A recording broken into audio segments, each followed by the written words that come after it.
Welcome back to Small College Conversations presented by Blue Frame Technologies. I'm Jim Abbott. I'm the founder of the Business of Small College Athletics. And today I'm joined by Dr. Micah Parker. Micah is the athletic director, the vice president for athletics at Northwestern College. Micah, thanks for being here today. No problem. Thanks for having me. Well, I'm excited to have a chance to visit with you. And I always sort of start in a similar place. I know that your early experience in college athletics was in coaching basketball before you transitioned into becoming an administrator. So talk a little bit about how that transition occurred and maybe some of the surprises that you ran into as you made that move.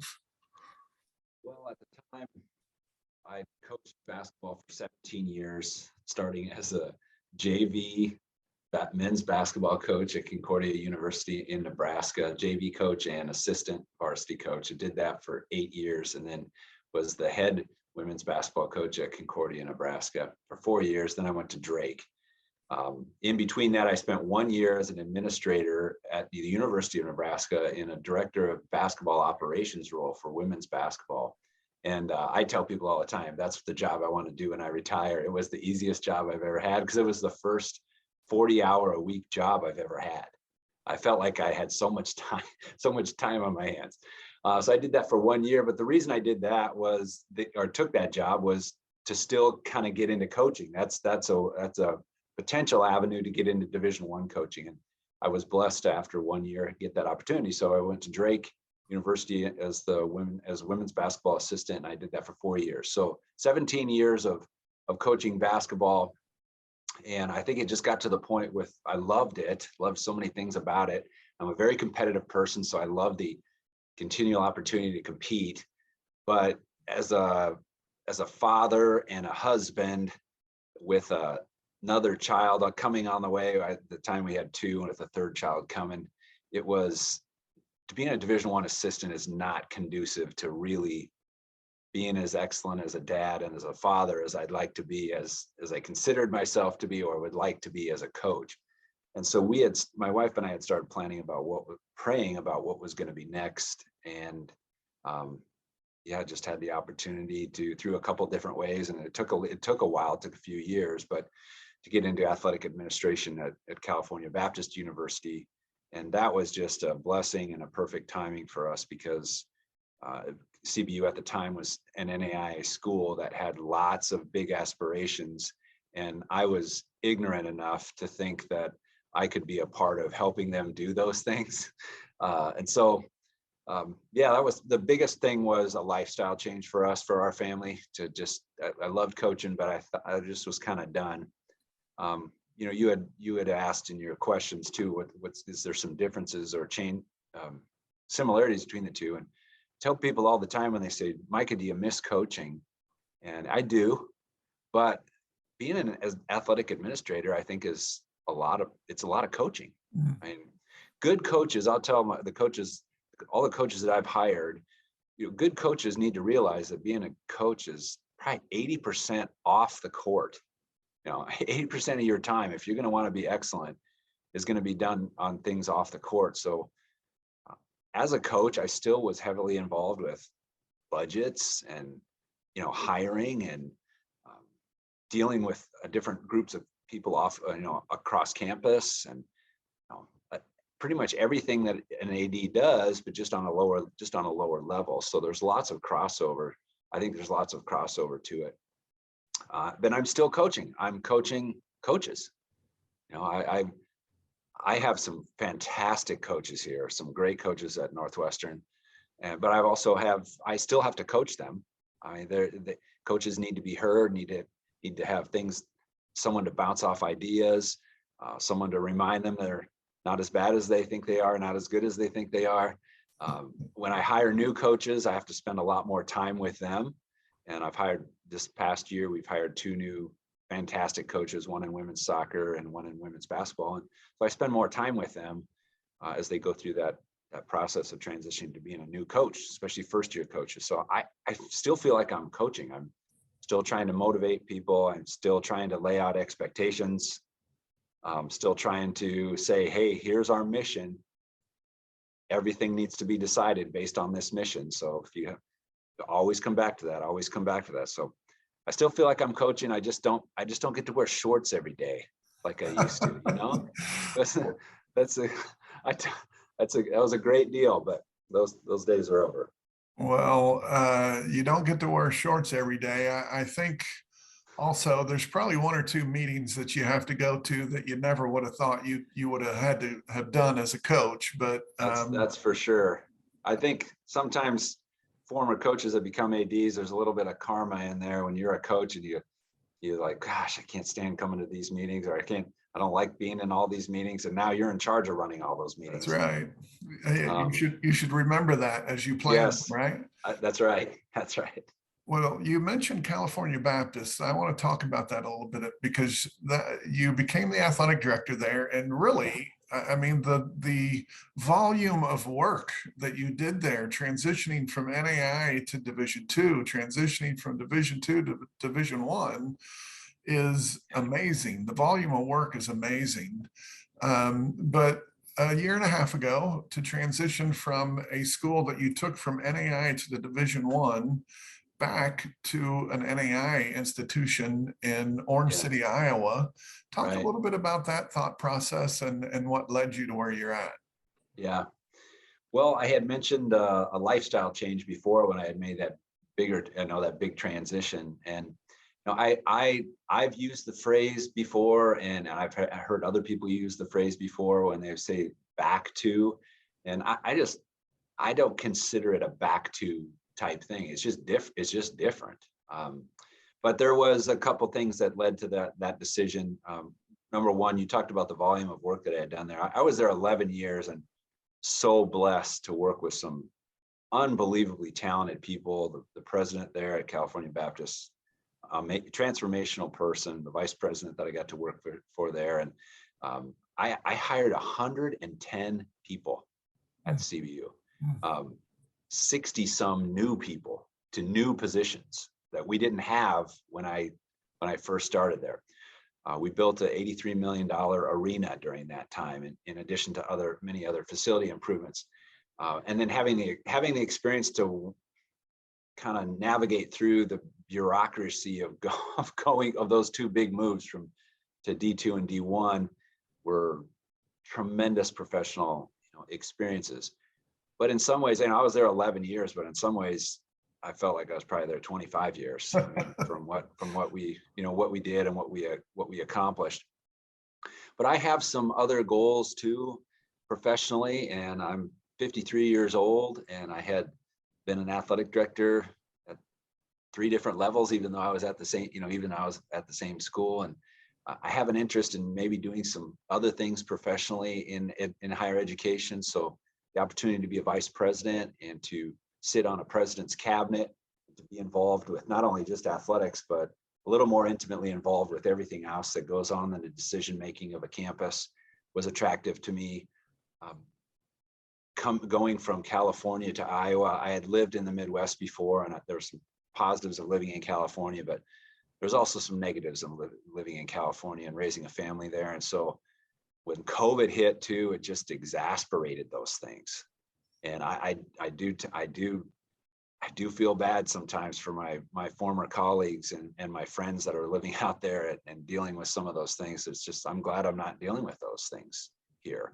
Sure. We started playing on Sunday when we made the move to Division I, and I had a philosophical issue with that.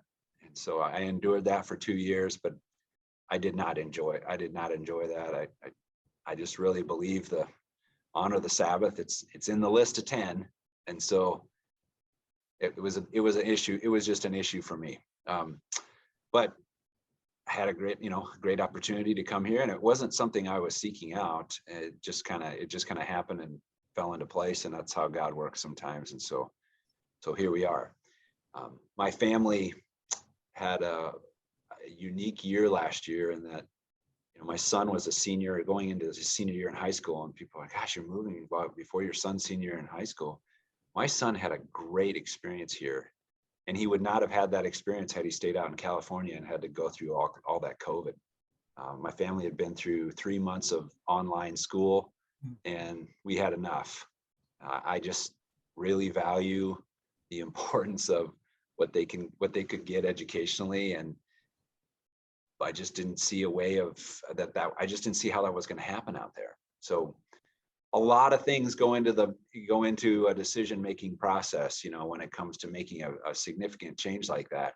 But those were some of the reasons that we made that change as a family. I think that's great. And it's great advice for people in the world who are contemplating their own career, so that ultimately, being able to take care of your family wherever that might be, and to have that joy and happiness, it can be found in lots of places, some that maybe you're not even contemplating. So Right. I appreciate you sharing about that. Yeah.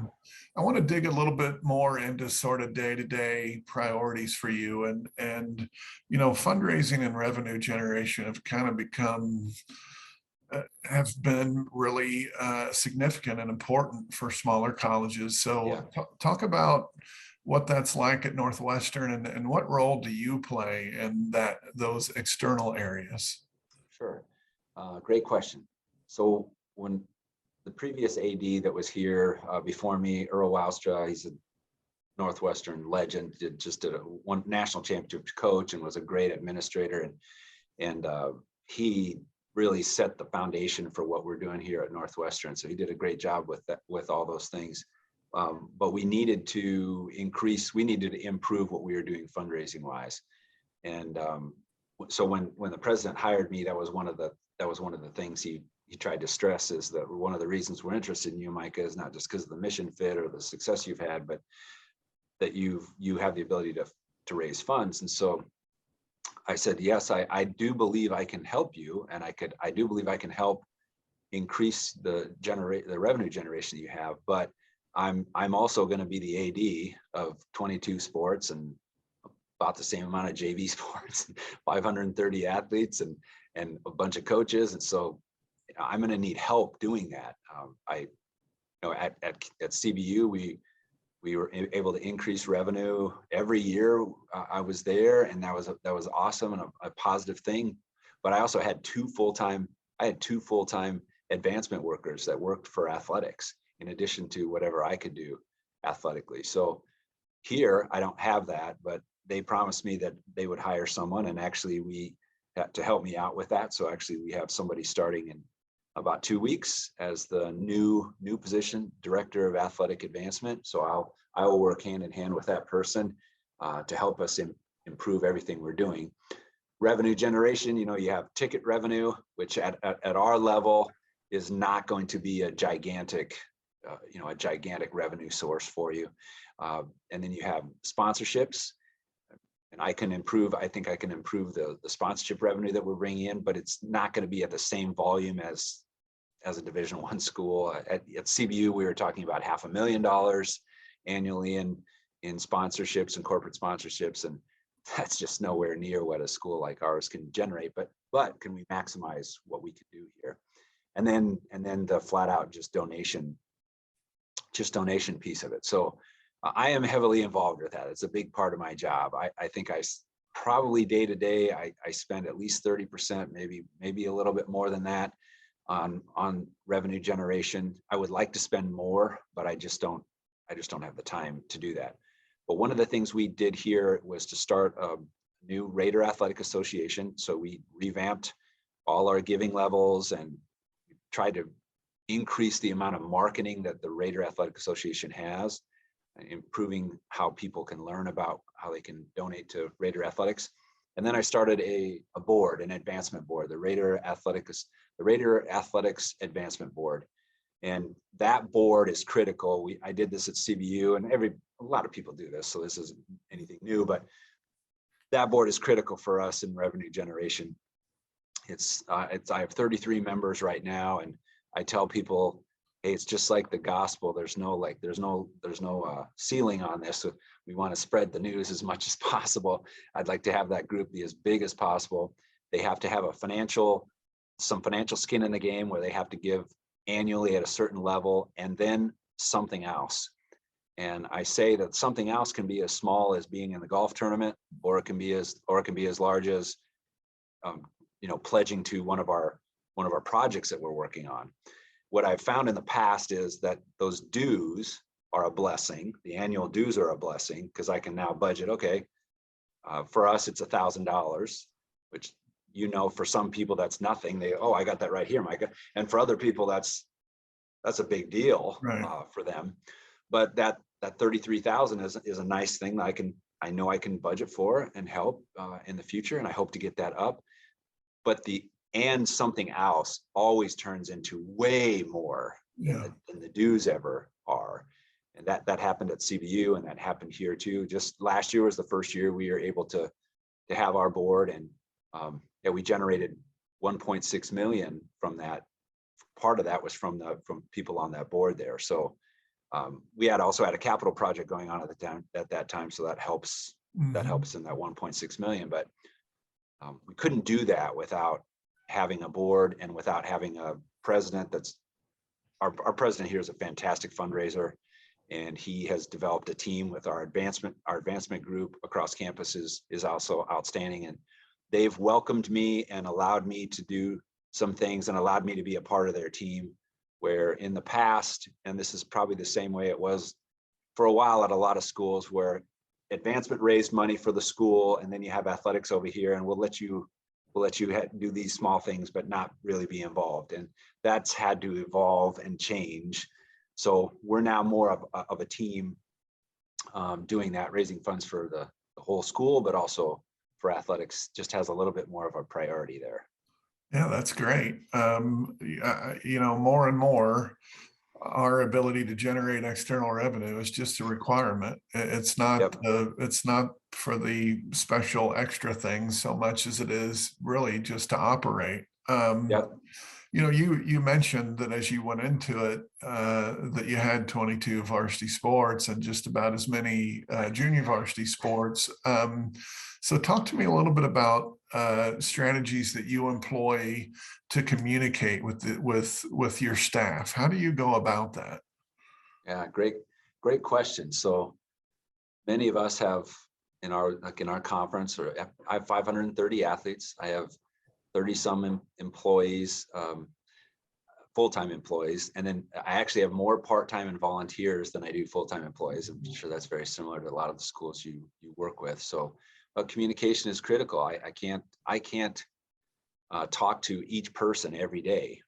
So here's how I attack that.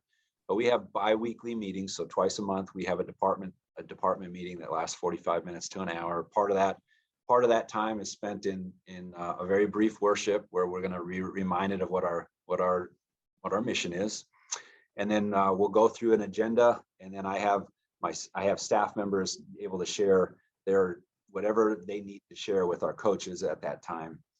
So we do that twice a month. I have one-on-ones with my coaches.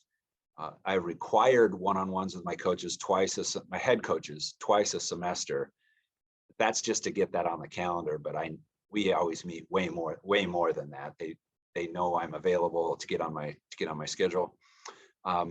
So those things are important. Those face-to-faces are important. I want to be available and responsive to my head coaches, especially.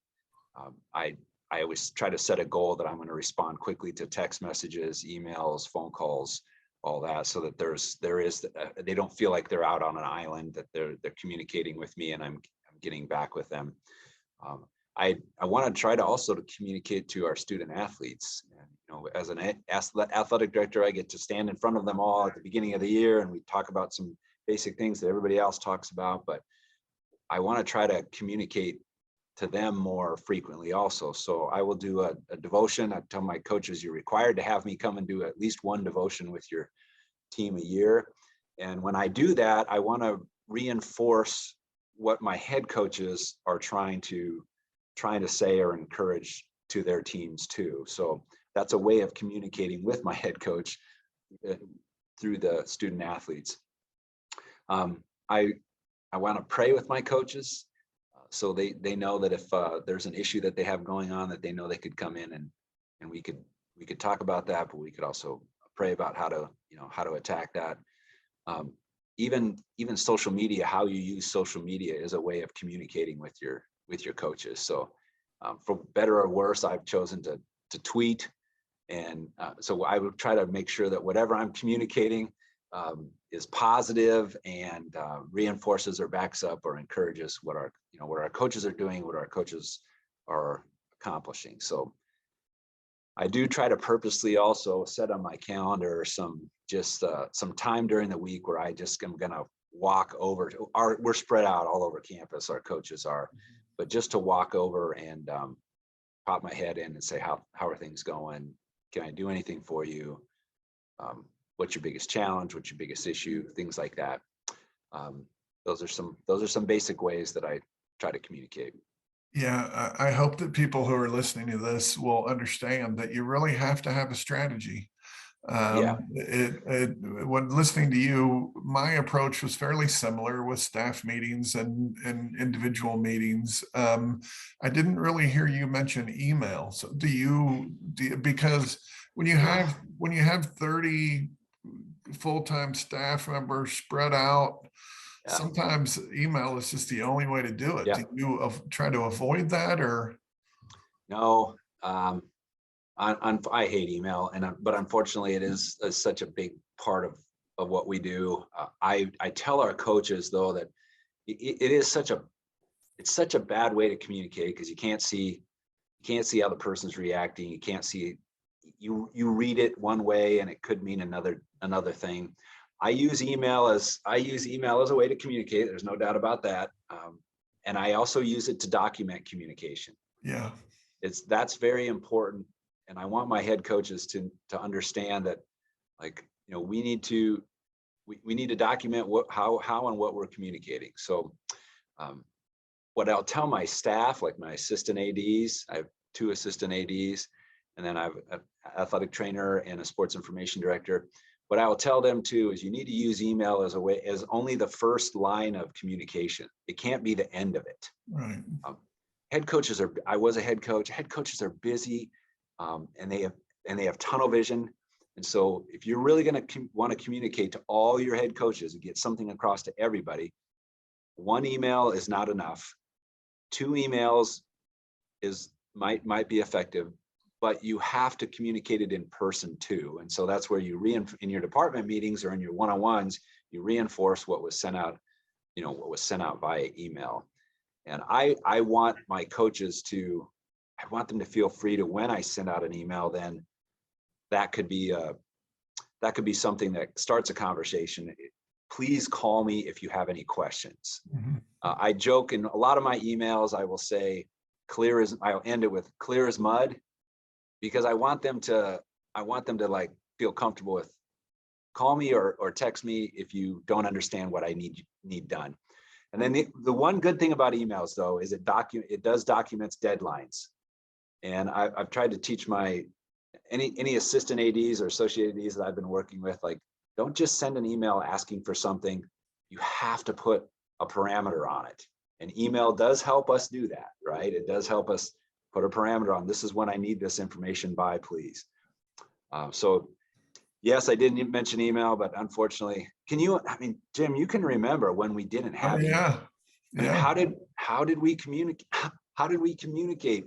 Well, we did it in person. So while email is necessary, I think it can be, if used wrongly, it can be a bad thing. And if email is the only way you communicate, and I made that mistake as an early AD, I communicated through email way too much. I'm still sending out the same amount of emails, but not the volume of information in those emails. Yeah. That's for sure. Well, in those days before email, the beauty of it was you didn't know you were in trouble for at least a day, because there would be a written memo, and it would take a day for it to traverse across campus. Right. That's absolutely right. That's so true. Well, the days before email and cell phones, we were dating ourselves. Yeah, and I think too, part of what you have to understand is that there is a process to train staff, because not all coaches, I worked with coaches for 19 years. And some of those in 19 years, I got 2 emails from them. So, they're Yeah, not like me. I'm right. always looking, and they might check their email, previously they might have checked it every 3 days. Well, that ain't going to work for me Yeah, because the deadline in the email occurs before you even see the email. yeah, that's right. That's right. Um, Coaches sometimes will complain about their students not reading emails, and I always chuckle a little bit about, Yeah. this, but having a phone that has the emails pop up too is critical. And I do think coaches nowadays, especially the younger ones that we're hiring, they are so immediate on getting feedback and wanting to reply to feedback that it's a good thing, a necessary evil, I guess. Yes. All right. Well, I want to switch gears a little bit. I told you earlier that I have been to Orange City, Iowa Yeah. before. This is not something that's really going to improve an administrator in the world, but I kind of want to know what's the first thing. You're the Chamber of Commerce guy here now. Yeah. What's the first thing you would tell somebody to do who's visiting Orange City, Iowa?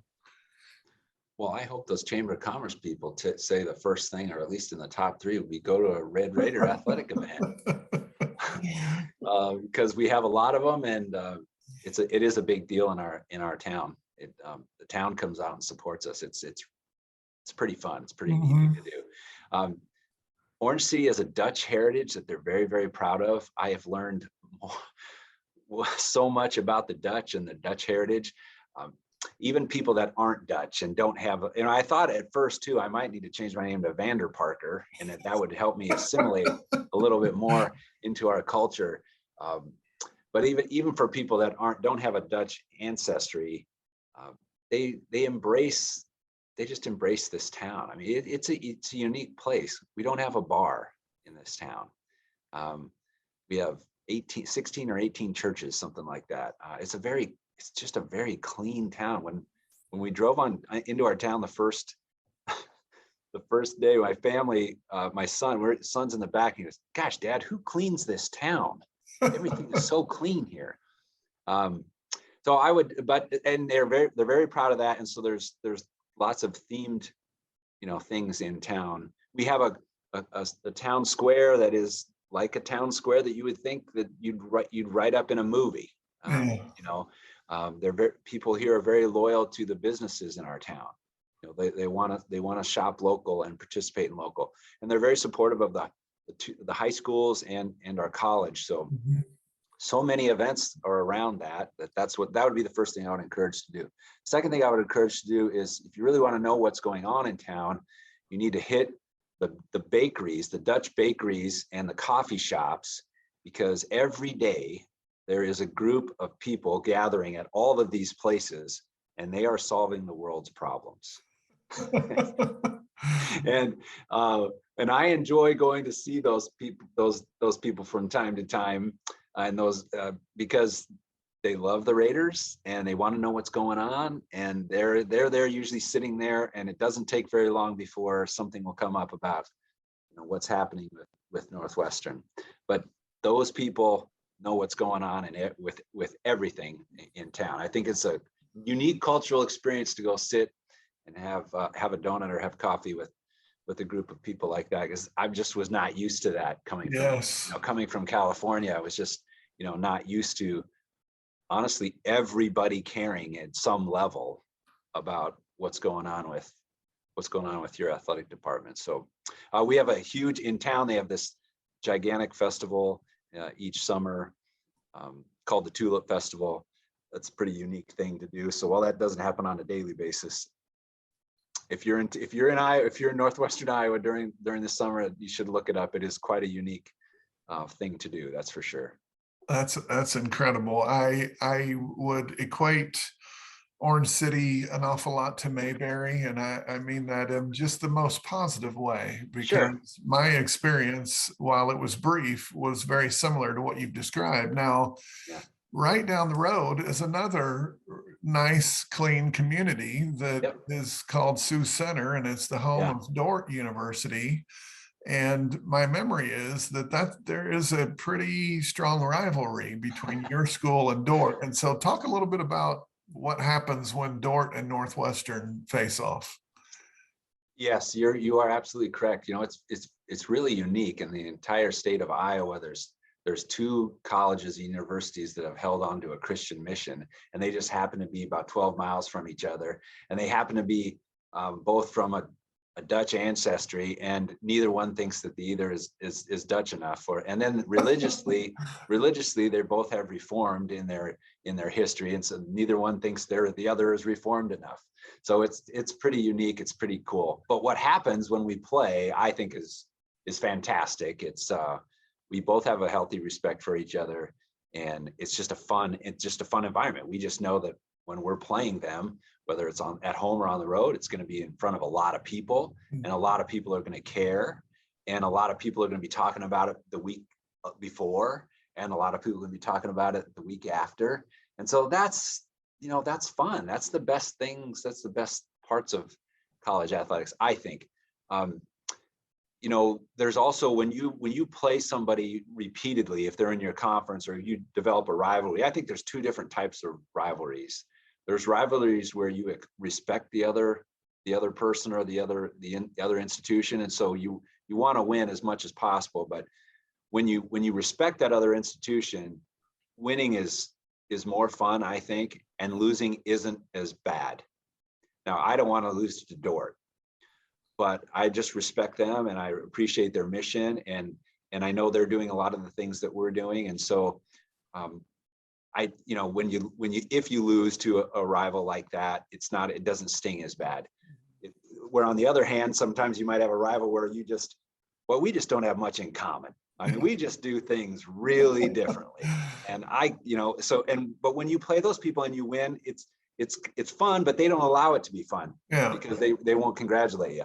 And then when you lose, because it's like almost like everything we're doing we're doing it the right way, right? I think everything we're doing the right way, and we still lost to those guys. That's tough. But that's not the way it is with us and Dort, and I appreciate that. And I have a respect for their AD. He does a great job there, and so we want to beat them, but we also want them to succeed.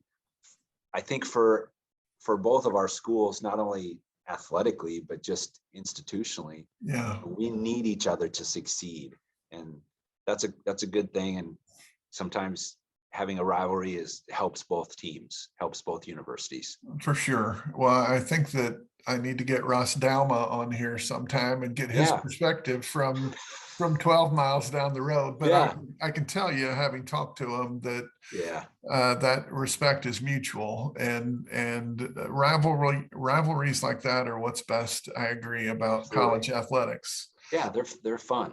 Yeah. They're fun. Okay. Well, I want to kind of end here by asking you to look into your crystal ball a little bit. And I just, so many things are going on in college athletics, and a lot of those are maybe we're distanced from a little bit when we really think about what's happening in the NCAA and Division I in particular. But what do you see as we kind of close out our conversation? What do you see as one or two of the biggest issues that college athletics is facing here in the future? Well, you're right about the Division I thing, but NAI and D2 and D3, I mean, they watch what happens there, and then eventually they end up emulating it, in some way, shape, or form, just maybe not on the same level. So I think there's a number of issues that we're going to have to deal with.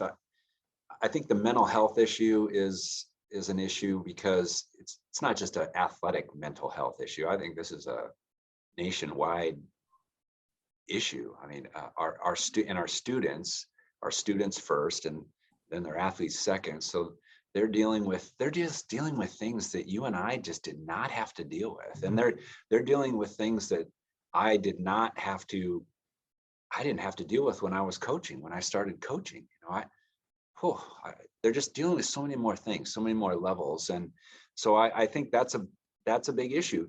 How to help coach up and train young people to deal with the mental challenges that we have going on, to deal with, to deal with anxiety, to deal with how to handle social media, how to understand how that affects you, how to understand that carrying around an electronic instrument in your hand 24 hours a day, how that affects you and how that affects your mental health.